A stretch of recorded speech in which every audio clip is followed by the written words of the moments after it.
The envelope was waiting on the hospital nightstand, not delivered by hand, not slipped under a door, just there. Plain white, sharp-edged, resting beside a paper cup of water with a film that caught the light like quiet ice. The machines in the room breathed softly, green numbers curling upward, a pulse blooming and disappearing, a little amber light that blinked like a patient eyelid. Michael pushed himself up from the visitor's chair. His back argued. His neck remembered the hours. He reached with 2 fingers and slid the envelope toward him as if it might bite. He opened it with his thumbnail. Inside, 3 words, stamped in blocky black type, without a signature, without a reason. Take her pain. For months, he had asked for exactly this, without expecting the universe to answer in fonts. He had begged strangers in coats to rename the agony. He had learned every hallway by its smell, every vending machine by the sound of its refusal. He had prayed, the old way, the desperate way, the bargaining way, until words felt like paper rubbed thin. Now, an instruction, or a permission, or a trap. He placed the paper back in its white mouth and set it down as if laying a child in a crib. He stood slowly, walked to the window, watched dawn ghost its first chalk line over the parking lot. He told himself this was a prank, a cruel joke, a misdelivery, anything the mind can say to keep its dignity. But dignity had not helped Lily. He dozed in the chair, mouth open, neck crooked, and dreamed he was awake. In the dream, the room held more dark than it had a right to. It gathered in the corner by the window, as if the night itself had been folded and put away there. Something in the fold moved. Tall, faceless, an outline against the idea of light. It raised a hand in a gesture not quite human, too precise, too patient, and something fell from it with the hush of paper. Michael bent. Another envelope. Say yes and it will be done. He woke with his hands still closed, paper crumpled against his palm the way a decision will. He didn't question that the envelope had followed him out of the dream. Some things don't require plausibility when pain is involved. He looked at Lily. Her mouth trembled even in sleep. Her hand worked at the sheet, folding and refolding the fabric in small, unconscious misery. A sound left her throat, half breath, half protest, a hummingbird caught under glass. Michael leaned over her, his mouth close to her ear, the way you say a blessing without letting the room hear it. Yes, he whispered. Take it. Give it to me. I'll carry it. The change came like weather. First the wind that makes the leaves agree, then the sudden drop that says now. Lily's body uncoiled, her eyelids softened. The tension left her mouth like a secret deciding it had told enough. Her breathing deepened into the little pool of sleep children deserve. Then it found him. Heat in the chest, blooming into ribs, pouring down the rails of his spine. Muscles tightened as if trying to hold his bones in place against an invisible tide. His lungs seized, reopened, seized. Knives, hot and cold, negotiated along his nerves, abdomen twisting, joints throbbing, skin humming with the knowledge of itself. He caught the edge of the bathroom sink and bowed toward the mirror. The face looking back didn't belong to a person, just to the animal that carries a person when the person can't. He did not scream. The sound would wake her. He bit his lip and tasted metal and counted in 4s, because numbers were the only things that told the truth without trying to be kind. It eased, not away, but into a constant, like discovering the room had always been full of sound, and now you could finally hear it. He crawled to the chair, dragging a body that had betrayed him by obeying his wish. He took a breath, and it did not feel like a favor. He took another because he was still the sort of man who did the next necessary thing. Morning came in hospital colors, greenish, careful, pretending to be day. Lily woke and yawned in a way so ordinary Michael could have cried for the grace of it. She asked for pancakes in a voice with mischief in it. He brought them. She ate, syrup on her thumb, laughter like a lamp switched on over a map of storms. On the windowsill, another envelope. It did not announce itself. It just existed, where existence had been prepared for it. Pain moves, but never disappears. He hid himself the way men who love are taught, with jokes, with deflection, with a shrug that says, "It's nothing." He shook hands with a doctor and made his face decent. He told the nurse he hadn't slept but would. He told Lily stories about when he was small and brave and stupid. He told no one the truth that was writing itself across his bones. The pain threaded itself through everything. Sitting down was a negotiation with a chair. Standing, a treaty with gravity. A fork weighed more than memory. A breath needed approvals it had never needed before. He walked the hall and learned the distance between curtains and handrails with the intimacy of a lover. The visions began a day later. He would look at Lily and see her as she was, color back in her, eyes bright with petty complaints about the hospital TV, and at the same time, overlaid upon her like a cruel rehearsal, he would see the version from before. Doubled over, knuckles white, breath a stutter, eyes begging in that language children invent when they are trying not to make adults break. He blinked and both were true until he chose which to anchor himself to. He chose the laughing one, and the pain punished him for it with a hot nail driven under a rib. He learned to take the punishment. 3 nights after the first envelope, he dreamt the shadow again. Not farther off this time, but closer, as if appetite had been invented. It said nothing. Its silence had an opinion.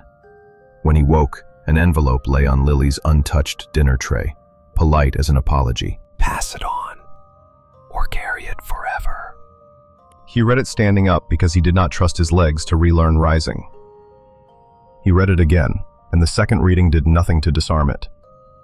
He folded it once, twice, then unfolded it, because some truths don't belong inside small shapes. He took it to the window and showed the parking lot. The cars did not object. He held it over the heat register and imagined it curling, blackening, going away. He didn't do it. He was not ready to refuse the only voice that had kept its promises. He kissed Lily's forehead. Her skin was cool. She slept with her mouth slightly open, a small, unguarded admission that childhood was finally present. He walked the corridor, the fluorescent quiet of 3 a.m. The nurses moved like kindness, their shoes saying "we know." A janitor leaned into his mop with the dignity of a man who makes the world right while people sleep. From one room came a laughing laugh, old and sudden, like something remembered. From another, a wheezing wheeze that argued with air. He stopped at the window overlooking the healing garden, a rectangle of intention lit blue-white by security lamps. Wind fingered the grasses. Somewhere a car alarm chirped, apologized to the night, gave up. "What does it mean?" he whispered to the glass. The glass answered like glass. He turned. At the end of the hall, where the lights always looked like they were deciding, the shadow waited. It held an envelope it had no need to hold, and tilted its head the way a teacher might when the student already knows. Michael went. He had learned to move by compromising with pain. He took the envelope like a man takes a verdict. Choose who suffers next. He sat where he was and let the chair be proud to help. He read the 6 words until they were part of him, the way a scar is. Pain was a currency that didn't disappear when spent. Pain was a substance that changed address. Pain moved. He had told it where to go once. Now it wanted a forwarding order. He stood because he had to. The ward lay before him like a multiple-choice test for which there is no correct answer. Room 412. An old man asleep with his mouth open, eyebrows raised in permanent surprise. A discharge note paper-clipped to his chart like a forecast of sun. Room 414. A young mother with a fresh scar like punctuation. Baby snoring in a clear box. Father curled on the visitor's chair, dreaming the new weight of his name. Room 416. A teenager with headphones pressed to a world that understood him better than this one. Ankle in a boot. Sarcasm already cooking for morning. Room 418. A woman in her 50s reading a paperback and moving her lips as if the words had a taste she wanted to keep. Room 420. A bed made and waiting, pillow fluffed with the hope of good company. He thought of strangers first because that is where cowardice lives. He thought of monsters next because that is where stories give you permission. He thought of himself because fathers who love are also men who can be proud of breaking. "Take it back," he whispered, Childish, bargaining. Back to me. Leave it here. He pressed a palm to his sternum as if a hand could be a net. Footsteps approached. The nurse with the braid he always noticed at 3 a.m. because it was neat when nothing else was.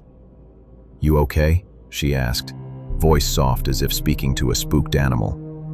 She had a face that could get a man to drink water. "Walked too far," he lied. He lied well. Pain teaches performance. "Back in a second." You can keep it, but you cannot save her twice. He closed his eyes. The pain, quick to appreciate attention, flared like applause. He tried to imagine carrying this for 30 years. He did the math the way old life habits assert themselves. Weeks, months, analgesics, walks he would pretend were for fitness. He imagined Lily growing, singing off key again, failing algebra, leaving hair in the drain and apologies in text messages.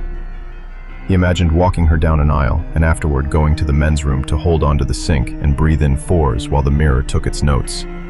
He imagined her having a child who borrowed her laugh, and him sitting with that child teaching the rules for when thunder worries you. He said yes to all of that in the way a man says yes to dying for things he loves. The pain obliged him by growing a new thorn. He stood. He walked to 412. The old man's discharge papers said, "Probable morning." His slippers were lined up under the bed like two small, obedient boats. His chest rose and fell with a soft whistle. He would apologize for it if awake. On his bedside table, glasses, folded newspaper, a peppermint that waited to be an afterthought. Michael looked at him for a long time, because looking is a way of honoring what you're about to refuse. "Not you," he said, and surprised himself with the authority in it. The pain punished him, and he took it like a gentleman. Room 414. The baby reflex smiled in sleep. The parents were gone to a place where parents go when everything has temporarily agreed to be gentle. Michael stood so still he heard the ventilator in the room next door counting to itself. "Not you," he said again. He did this diligence with every door until he arrived at the one that had no name on its white strip, just the room number, and a bed made so neatly the sheet corners saluted. He went in because empty things are easier to talk to. He sat on the chair and the chair learned him. He put his elbows on his knees and made a sort of tent with his hands, and spoke inside it like a boy telling secrets to the dark under the covers. "Here is the truth," he said. "I asked. I said take it and meant give it to me. I meant carry it where she cannot. I did not understand transfer. I understand now. I will carry it. But you are telling me I can't save her again if it returns." His voice thinned. The pain made new arrangements along his spine. He negotiated for breath. "So, here we are. If I say keep it with me, you let her go on. If I say move it, you'll find some other body to learn its language. I am a man, not a judge. I decline to be what I'm not." He stood. The room changed nervous systems. "I choose this," he said, and set his palm flat over his heart. "I choose to keep it. Not because I am brave enough, but because I am her father, and that is a job title with obligations." He walked back to Lily's room like a soldier after a ceremony. He sat by her bed. He watched her breathe. He made his face into a type of quiet she could lean on. Morning rearranged itself around joy. Nurses who had learned restraint let themselves grin. A doctor used the word spontaneous like it was a diagnosis, and wrote it down to make it truer. Lily asked if she could wear her shoes, then argued for the sparkly ones, then asked if pancakes could happen twice in one day. The balloon regained its enthusiasm and kissed the ceiling with purpose. Michael signed forms he didn't read. He nodded when nodding was required. He took instructions and put them in his pocket among the envelopes, because pockets had become churches. He lifted Lily's backpack and nearly dropped it because the straps had conspired with gravity to be mean. He laughed at himself for that. He did not tell anyone he had discovered a new definition of distance. As they waited for discharge, Lily fell asleep the way children do. Abruptly, like a game bored of itself. Michael dozed beside her, upright, phone on his thigh. He dreamed, not of the shadow, but of the numbers on the monitors going on without them. Of the beeps writing a poem that finally had an ending. A commotion down the hall woke him. Voices too sharp and too many at once. A cart rattled in a hurry. A doctor's syllables tried to perform calm, the kind of noise that tells the truth if you've lived here long enough. It came from 412. He stood, the pain rising like a tide with a schedule. He moved to the doorway. Nurses poured into the old man's room like a kindness trying to be enough. He saw the curve of a shoulder, the twist of a face in the way pain twists things. He saw hands on a rail, the tremor of a forearm telling him everything the chart wouldn't. He saw a peppermint fly off the table and disappear under the bed, as if refusing to witness. He did not go in. He was not useful there. He stepped back into Lily's room and closed the door softly, the way you close a lid on a box that holds a fragile thing you love. On the chair by the window, an envelope waited. He knew it would. He picked it up and did not have to open it to read what paper says when it chooses not to say anything. It was blank. He sat. He breathed in fours. He put his hand on his chest where a life was currently paying a bill. He told himself the old man had had a good run, and then told himself that was a monstrous sentence. He told himself he didn't choose, and then admitted that choosing not to is a choice some days. He told himself he would teach Lily to read carefully, because reading is how you survive certain nights. They left at noon. The sky had trained itself to be blue. Lily wore the sparkly shoes and stomped to feel noticed.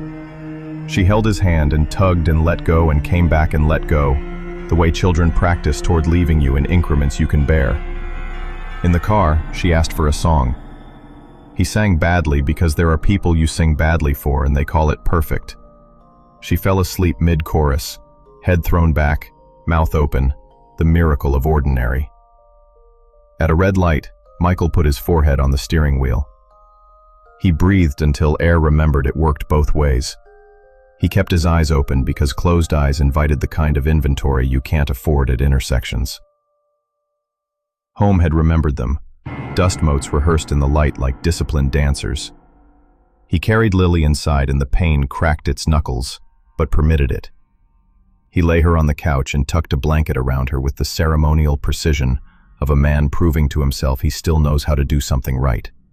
He stood and swayed and pretended it was because music was in his head. The doorbell rang. One ring, polite, then waited, then one ring again. Not insistent, expectant. He went to the peephole because episode 2 had taught the world how to behave, and some lessons travel. He did not look. He put his ear to the wood and listened to silence performing goodness. A thin rectangle slid under the door. He picked it up and closed his eyes so the paper would feel more honest when he opened them again. Do not answer. He put the envelope on the mantel, under the wedding photo that still pretended to be a memory that did not ache. He returned to the couch. He watched Lily sleep. He let himself do the arithmetic of joy and fear in the presence of someone who could not yet understand numerators. Night folded the house in. He moved through rooms, turning off lights, turning on others. Little lighthouses for later. He sat by the window and watched the neighborhood allow itself to dim. Somewhere, far off, sirens tried to recite reasons. Closer, a cat explained something to a fence post. When he went to bed, he found an envelope on his pillow. He did not wonder how. Wonder is a luxury you entertain when rules are cheap. Counter breaths. He lay awake and counted from the doorway of Lily's room. He lost his place at 97 and started again and told himself that this was exactly the point, to keep starting in the presence of what matters. He fell asleep standing up, at the hinge of his life. Days organized themselves around new mathematics. Pain in the morning like sun where it shouldn't be. Pain at lunch, like a joke with a good memory. Pain in the evening that learned your name. He worked from home for a while, taught spreadsheets to hold still, taught his face to be uninteresting on video. He took slow walks to the corner and back, and scheduled them as if that made them triumphs. He learned which chairs were allies. He learned what breaths were negotiable. Lily returned to school in increments. First an hour, then 2. She collected stories like seashells and brought them to him, pouring them into the room with the generosity of a child who has forgiven the world for its previous inattention. She sang again, loudly, wrong, perfectly. She drew horses with new confidence. Their legs knew where to go. He told no one. He told everyone, in the small ways that mean everything. Cutting fruit the way she likes, repairing a hinge before it squealed, learning the names of her friends, sitting on the floor for a tea party and discovering that the floor, even when it hates you, is still a place to love someone from. A month later, in a grocery store, he reached for a jar on a high shelf, and the pain reminded him of an old bill with interest. He leaned into the cart.